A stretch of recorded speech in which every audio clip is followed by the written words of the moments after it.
Fala rapaziada da Movie Hub, como vocês estão? Estão bem? Espero que sim. Hoje, começando mais um programa na Movie Hub, episódio 59, né produção? Hoje, no episódio 59, a gente vai falar um pouco sobre como da carreira do Marcelo Tavano, né? Que está aqui comigo. Boa, Pedro, tudo bem? Tudo bem? O Tavano, né? Ele é CEO da Exato Digital. Exato Digital, ele vai explicar um pouquinho o que que faz, o que que mostra, como é que está, certo? Mas antes de mais nada, eu queria dar uma palavrinha dos patrocinadores, certo? Se você quer praticidade e facilidade no seu dia a dia, é assim, né? Assim, nossa plataforma de assinatura digital e agenciamento de documentos. É prático, é fácil e de qualquer lugar do planeta Terra, né? Se você está no planeta Terra, você consegue usar. E, não menos importante, a nossa comunidade. Se você quer fazer parte dessa comunidade que tem quase 700 membros, na Movie Hub, o link tá aí abaixo. Não, faça parte desse movimento, ó, quase errando o texto. Boa. Marcelo, se apresenta aí pra quem não te conhece, quem é você, que time que você torce, São Paulino fanático. Se falar qualquer coisa diferente aqui, meu filho, meu afilhado, eles me matam. E como é que você se encontra hoje no mundo do empreendedorismo? Bom, primeiro, obrigado pelo convite, Pedro. Super feliz de bater esse papo com você. Eu que agradeço. Eu sou empreendedor e investidor. Eu gosto muito de tecnologia, gosto de pessoas também, e minha carreira foi baseada nisso. Então, eu fiquei 25 anos no mundo executivo, em Big Techs, em empresas como Microsoft, Samsung e outras, e nos últimos anos eu vim para o ecossistema de startups. Inicialmente como investidor, mas como empreendedor e all-in com skin in the game de verdade. E nesse caminho todo, para mim ficou muito mais claro que, enfim, o que faz diferença de verdade são as pessoas que tocam o negócio, a empresa vencendo a longo prazo, tem a ver com os times que são construídos, muito mais do que com a tecnologia. Perfeito. Tá vendo? Já vamos começar de um ponto que você trouxe muito importante, né? Você teve em grandes Big Techs, Microsoft, Samsung e tudo mais. E o que que te motivou? Qual que foi a chave que virou na sua cabeça e falar assim, pô, acho que eu vou empreender e vou focar no meu. Vou entrar nesse mundo de startup, que é um mundo tão... Algumas pessoas não gostam, outras pessoas amam, né? Que é igual cebola. Conta pra gente qual foi a motivação. É sempre uma decisão muito difícil. Assim, tomei essa decisão em 2021 e eu estava no meu melhor período profissional da carreira. E é difícil você tomar uma decisão quando você está muito bem, de trocar status, trocar uma super remuneração, trocar uma zona de conforto, que é muito boa trabalhar numa Big Tech, para ir para um ambiente quase desconhecido, né? Que é ser empreendedor e tocar um negócio e, enfim, ter sócios, ter um time e não ter esse colchão de proteção que uma grande empresa te dá. Mas a motivação foi a seguinte, né? Há 10 anos mais ou menos, durante o meu período como executivo, eu comecei a comecei a atuar como investidor anjo de startups. Enfim, usando essa experiência para ajudar empreendedores.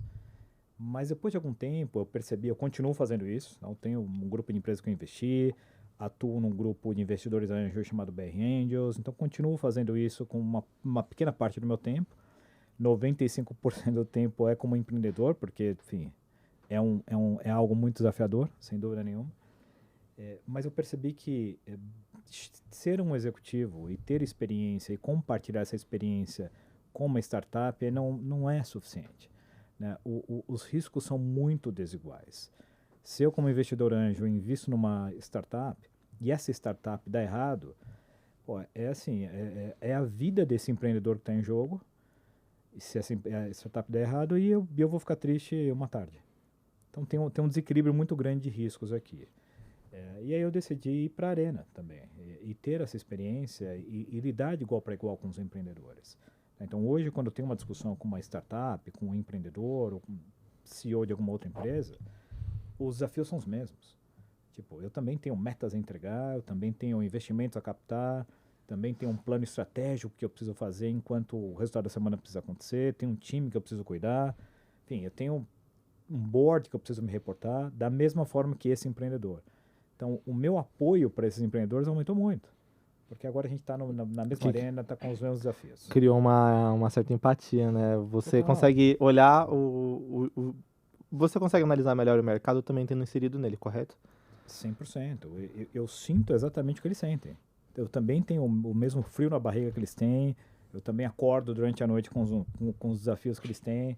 Então, a relação com esse grupo de empreendedores melhorou muito e eu consigo ajudar mais dessa forma do que apenas com uma experiência num ambiente que é diferente do ambiente deles. Você acaba até aconselhando, né? Fala assim, ó, estamos investindo aqui, mas eu acho que dá para melhorar nesse ponto aqui também. Você vai ter um panorama geral do negócio, né? Não, e um lado acaba ajudando o outro. Então, o que eu fiz não foi nem planejado, mas na prática o que existe hoje para mim é quase um pequeno ecossistema que eu criei, que é, de um lado, eu tenho que tomar decisões e resolver como CEO de uma empresa.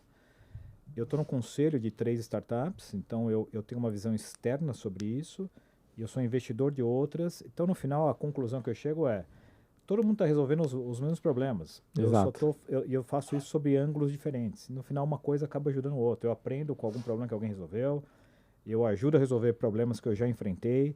Enfim, aí é uma coisa que entra num círculo virtuoso. Um lado reforça o outro. Perfeito. Você me trouxe não está no roteiro essa pergunta, mas você me trouxe um insight muito interessante. Qual que é um dos principais erros quando a pessoa vai buscar um investidor, vai buscar um apoio, né? Quando você está começando uma startup, começando a empreender de fato, e você provavelmente já aprendeu com esses erros. Qual é o principal erro ou forma que as pessoas aplicam errado quando estão começando? Buscar um investimento antes de estar pronto para recebê-lo. Esse é o número Perfeito. 1. E aí eu vou explicar um pouco mais como que eu vejo isso. Existe um playbook de startups que é basicamente, poxa, vamos testar uma ideia e vamos escalar essa ideia. E para escalar essa ideia, a gente precisa de dinheiro externo para acelerar o crescimento e, no final, ter um evento de liquidez que vai gerar dinheiro para todo mundo.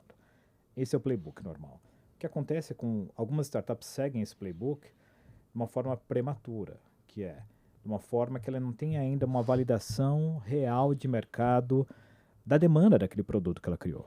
Às vezes é uma solução de tecnologia muito boa, mas o mercado não precisa disso. Ou a solução não é tão melhor a ponto dos clientes, do cliente potencial dessa empresa deixar as soluções atuais para migrar para essa solução.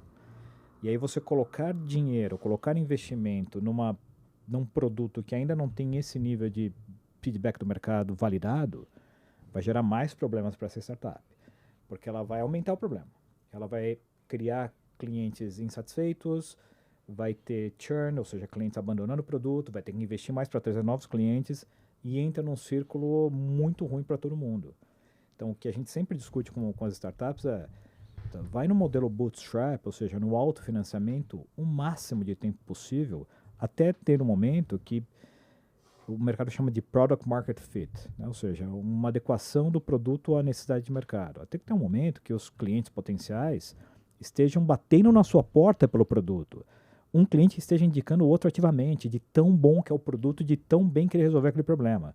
Quando você está nesse estágio, que você começa a notar isso, fala, tá, ok, agora se eu colocar mais combustível nessa máquina, ela vai acelerar e não explodir. Boa, perfeito. E, bom, você está empreendendo desde 2021, correto? De 2021 você começou já com a Exato, correto? Ou não? Eu me juntei Exato em 2023. Perfeito. Em 2021 foi o período ali no final da pandemia, e aí, que eu parei justamente para ter um momento de reflexão um pouco mais profundo sobre meus próximos 40 anos de vida profissional, e foi onde eu decidi sair do mundo das big techs para construir uma coisa, mas eu me juntei uma coisa própria. Mas me juntei ao time da Exato em 2023, logo depois que a Exato tinha recebido um investimento do Bradesco. Então, ela já tinha um produto validado, já tinha muitos clientes satisfeitos, o próprio Bradesco, mas o braço de investimentos do Bradesco apostou no Exato, e aí era o momento de organizar a empresa para escalar. E aí eu me associei ao Leandro e ao André, que é o time, que são os dois fundadores e criadores do Exato, e as mentes técnicas por trás do negócio, para a gente escalar junto isso nos próximos anos. Perfeito. E fala um pouco pra gente o que é Exato Digital, o que faz e onde está no mercado hoje. Exato, uma empresa de tecnologia e dados. Então, a gente começou fazendo diversos tipos de serviços para clientes diferentes e a gente encontrou um nicho fortíssimo, que é onde a gente está escalando agora, que é fazer verificação de antecedentes no cenário de recrutamento e seleção de grandes empresas. Então, um exemplo prático, né? Hoje, tipicamente, você tem processos de seleção com 3 a 5 etapas e, ao final desse processo, alguém verifica a antecedência daquela pessoa para saber se aquele profissional, de fato, tem adequação com a empresa, enfim, se não tem mandado de prisão, se não é uma pessoa que não poderia trabalhar lá, para que ela possa contratar com segurança. Então, a nossa proposta é fazer isso de uma forma mais eficiente, é fazer no início do processo, e de uma forma automatizada em escala. Então, a gente entrega essa resposta de dezenas de fontes públicas de dados, totalmente adequada ao LGPD, a todos os critérios de compliance, obviamente. A gente entrega em, no máximo, 3 minutos. O que tipicamente alguém faz demora 1, 2 dias ligando, verificando, de uma forma fragmentada. A gente entrega via APIs integrado com o sistema desse cliente, uma média, uma grande empresa, pode ser até uma pessoa física, se quiser fazer isso por WhatsApp a gente faz também, mas o foco é recrutamento e seleção de médias e grandes empresas. Perfeito. Quantas pessoas no time hoje? Hoje a gente tem 42 pessoas no time. Perfeito. E um ponto importante, é um pouco do nosso espírito de como escalar a empresa, né? Que é, a gente tem um time fortíssimo, hoje fortíssimo, mas a gente usa muito a tecnologia para que o time não fique nas tarefas que a tecnologia pode fazer, ainda mais com AI, ou que um agente pode fazer. Hoje a gente tem um time que fica nas tarefas nobres, de verdade, que um ser humano tem a capacidade única de resolver. Então isso permite a gente escalar, continuar crescendo com relativamente poucas pessoas. Gente, estava na evidente porque eu ia perguntar sobre isso. Não, eu ia perguntar justamente sobre a adequação de IA dentro do mundo da exato digital, né? Porque acaba que a gente chegou na bifurcação, todo mundo sabe que isso ia acontecer, que é ou você usa IA no seu negócio, ou você vai ficar muito para trás. Sim. E você citou um ponto muito importante, e até eu queria que você aconselhasse as pessoas que estão assistindo, que é deixar o ser humano com os trabalhos que são próprios para o ser humano. E essas coisinhas mais mecânicas, essas coisinhas um pouco mais burocráticas, pedir para um agente, para um profissional de IA. Esse é um tema, Pedro, Profissional não, fortíssimo, né? Quentíssimo, e nas conversas com outras startups sempre surge também. Qual a forma que a gente enxerga isso? Bom, primeiro, não adianta, tipicamente as startups antes elas adicionavam pessoas no time para cobrir ou corrigir gaps de processos. Ao invés de ir a fundo e resolver um processo de uma forma estrutural, contratavam pessoas para fazer trabalhos manuais e assim crescer mais rápido, mas tem um preço que isso é pago em algum momento sempre. O que a gente vê hoje é todo mundo quer colocar IA em tudo. Então, assim, colocar IA em tudo para acelerar. E é um caminho, está tudo certo. O que a gente tem visto de resultados são nas empresas que estão dando um passo atrás e falando, eu não quero só colocar AI para automatizar processos. Eu quero repensar o que eu estou fazendo. Perfeito. Com a tecnologia existente. Aí eu vou entender onde AI vai ser aplicado e onde eu tenho que usar uma pessoa e com conhecimento todo, que, de novo, sempre vai ser uma tarefa muito mais nobre do que a tarefa do que um agente vai fazer.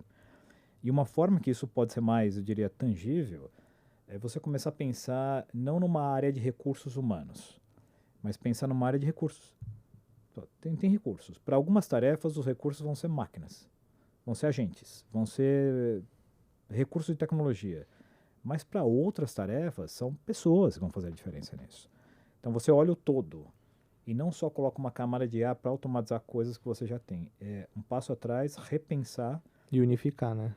E colocar a tecnologia existente para potencializar as pessoas. Perfeito. Você usou um termo muito interessante, né? Ressignificando recursos humanos como recursos. Eu achei interessante. Acho que dá para aplicar na vida da gente. Mas, tá vendo? Hoje, né? O meio de startups e empresas de tecnologia, eles tentam igualar os big techs. Você teve nesse ambiente, você tem essas duas visões. E onde que dá para aplicar coisas que as big techs aplicam dentro do dia a dia de uma startup? Não dá para aplicar tudo porque não cabe também, mas o que dá para espelhar desse mundo onde está o pessoal lá em cima, tudo maravilhoso? É um pouco do que a gente tenta fazer hoje, né? Exato. Que é usar o que as big techs têm de melhor, mas com a vantagem de uma startup.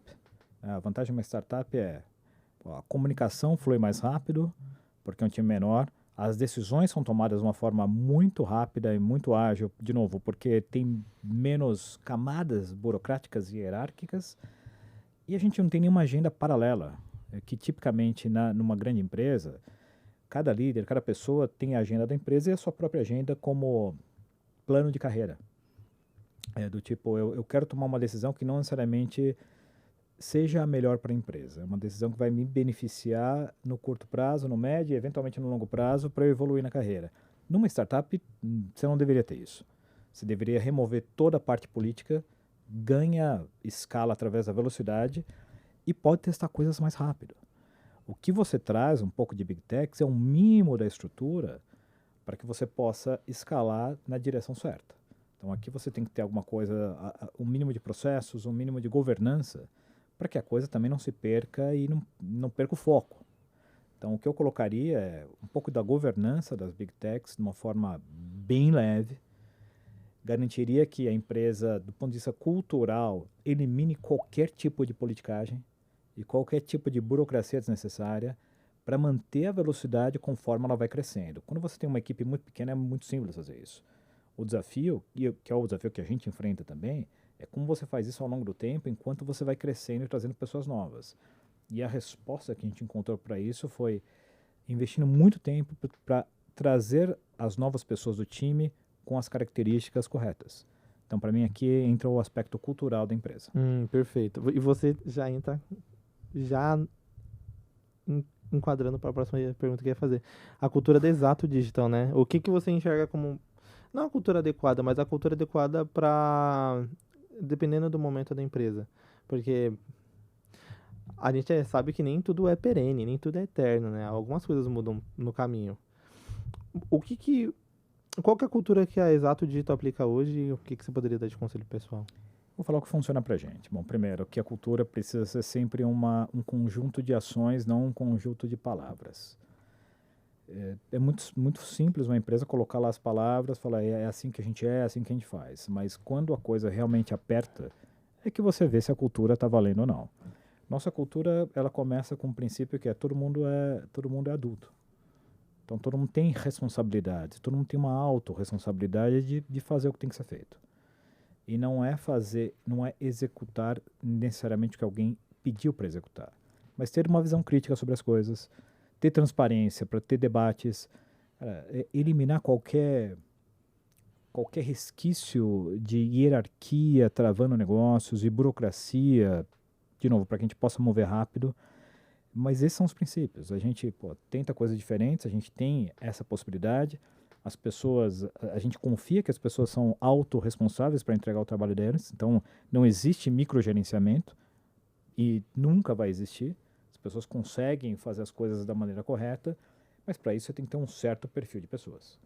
Então, o nosso investimento de tempo é garantir que essas são as pessoas que estão entrando no time. A gente está passando por um período de expansão, então nos últimos 6 meses a gente contratou quase 10 pessoas, e a mais recente começou ontem, a Letícia, e eu estou extremamente confortável com essas pessoas, porque você sente quando as pessoas encaixam. As pessoas têm a mesma forma de pensar, a mesma forma de ver o mundo. Uma linearidade, né? E são pessoas que serão multiplicadoras. Né? Uma característica última dessas pessoas são pessoas que trabalham bem com a inteligência artificial. Perfeito. Porque se alguém trabalha bem com a inteligência artificial, o impacto que ela vai dar vai ser potencializado vezes 100. Perfeito. Eu tive o privilégio de conhecer o pessoal da Exato, né? A gente trabalha uma porta do outro. Gente, um abraço pessoal do time da Exato, eu gosto de vocês. Muito bom, amor. E eles gostam de você também. Tavano, isso me leva para um ponto muito interessante. Você falou que é uma pessoa, você é um CEO que gosta de pessoas. E tem gente que não gosta de trabalhar em equipe, ou tem gente que trabalha por equipe porque tem que trabalhar em equipe, né? Você sempre gostou de pessoas desde do começo da sua carreira? Você já quis trabalhar com recursos humanos, né? Que tem gente que adora até trabalhar com recursos humanos. Ou você sempre foi assim, ou teve um estralo na sua vida profissional e falou assim, pô, eu acho que eu lido bem com isso aqui? Ao longo da carreira, isso para mim ficou claro, que eu tinha uma característica natural de lidar bem com as pessoas. e genuína minha, não é uma coisa, enfim, fake, é uma coisa real. E aí eu comecei a perceber, com posições de liderança, que eu conseguia ajudar as pessoas a trazer uma versão delas até melhor no trabalho. E comecei a observar isso de uma forma mais crítica para mim e entender como eu posso fazer isso de uma forma, assim, em maior escala. Então sempre foi isso, Pedro. E lá no começo da minha carreira, tecnologia, eu amo tecnologia. Eu sempre fui um daqueles primeiros early adopters de tecnologia na vida inteira. Mas em algum momento eu precisava definido, tipo, eu vou ser um desenvolvedor, vou ser um cara técnico que gosta de tecnologia, ou vou ser um cara mais da perspectiva tecnologia e negócios.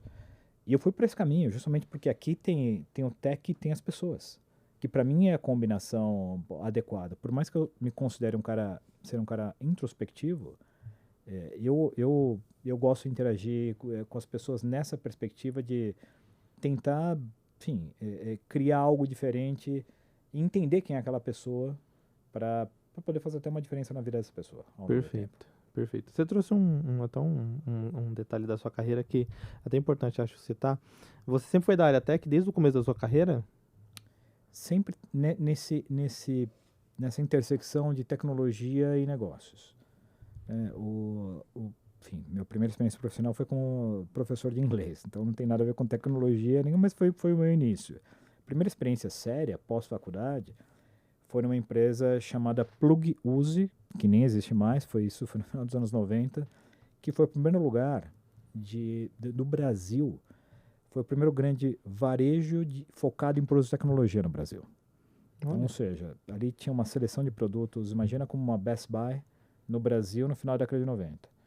Então, para mim, aquilo basicamente era uma Disneylândia, porque eu tinha acesso a todos os produtos novos, a todas as tecnologias novas, enfim, e criava estratégias naquele momento, primeiro de marketing, depois de vendas, depois de outros negócios, para fomentar tudo aquilo no momento que o mercado de tecnologia estava crescendo no Brasil, ainda era muito incipiente. Então, minha primeira grande experiência foi aí, e de lá para cá, todas as experiências muito intensas em tecnologia. Perfeito. Nossa, você falou um nome que faz tempo que eu não escuto, tem Best Buy, meu Deus. Best Buy, pois é. É o finado Best Buy. Antes da Amazon tomar todo esse mercado nos Estados Unidos, enfim, de ter e-commerce, etc., tinham grandes lojas de varejo que vendiam tecnologia. Eu lembrei também do eBay quando você falou Best Buy, porque o eBay, nossa, o eBay ainda existe, né? Existe, mas a Best Buy existe ainda também. Sério? Existe Meu ainda Deus. também, no final. Eu tô desinformado, gente. Não, por mais que tem uma questão que essa experiência ainda num ambiente de varejo é importante para as pessoas, né? Pô, claro, tem a conveniência de comprar com um clique e receber na sua casa no dia seguinte é maravilhosa. O que o Mercado Livre fez no Brasil. Absurdo e incrível. Eu sou um grande consumidor, às vezes compulsivo, por conta disso. Tá tudo, é uma experiência que tem pouca fricção.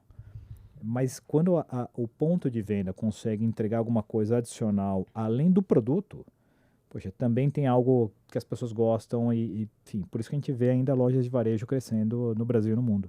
Perfeito. Tavano, agora mudando um pouco de ares, quem que é o Tavano externo ao mundo profissional, né? O mundo do trabalho? O que o Tavano faz? O que ele gosta? O Tavano gosta eu gosto de ler, gosto de escrever, gosto de música, gosto de receber os amigos em casa, gosto de praticar esportes. Nos últimos tempos, nos últimos 3 anos, o esporte mais praticado tem sido o jiu-jitsu. Perfeito. Então, são as coisas que eu gosto mais. Tem um hobby novo, mais recente, enfim, por influência de um dos meus afiliados, também é relógios. Estava até comentando sobre o seu aí. Não, foi pior que esse aqui foi um relógio que eu achei um achado, assim, né? Eu tava passando numa loja, eu olhei e falei assim, nossa, bonito. Incrível, é um belíssimo relógio. Obrigado. Tavano, estamos chegando próximo do fim, né, do nosso programa, mas eu queria fazer um bate-bola, jogo rápido aqui, claro, com você. Eu já vou começar, você falou de ler, né? Um livro. Ego é o Inimigo. Ego é o Inimigo? Quem que escreveu? Ryan Holiday. Em resumo, se as pessoas tiverem como prisma, como perspectiva de tomar decisões, algo que elas consigam tirar o ego disso, a vida delas vai ser muito melhor e a vida das pessoas em torno dela também serão melhores. Perfeito. Um filme? Pulp Fiction. Isso aí é, nossa, surpreendente. Eu achei que ia falar outro filme, eu tava tentando adivinhar. Então, Pulp Fiction, maravilhoso. Pra mim é uma obra-prima da minha geração. Perfeito. Um lugar pra visitar. Da minha casa. Perfeito. Ó, E uma frase. pense por conta própria. Perfeito. Gente, tive aqui Tavano, Marcelo Tavano. Tavano, muitíssimo Obrigado, Pedro. obrigado pela sua entrevista. Obrigado você. Galera, o Tavano vai deixar suas redes sociais aqui, a gente vai deixar também na descrição. Passa aí pra... O principal é o LinkedIn. Perfeito. Então é linkedin.com/mtavano. Instagram também, @mtavano. Então o LinkedIn é onde eu estou mais ativo, publicando e escrevendo mais coisas. E o da Exato? O da Exato é @exatodigital, @exatodigital também no Instagram. Então nos sigam lá, por favor. Perfeito, gente. Gente, muito obrigado pela audiência de vocês hoje. Espero que todos fiquem bem e valeu!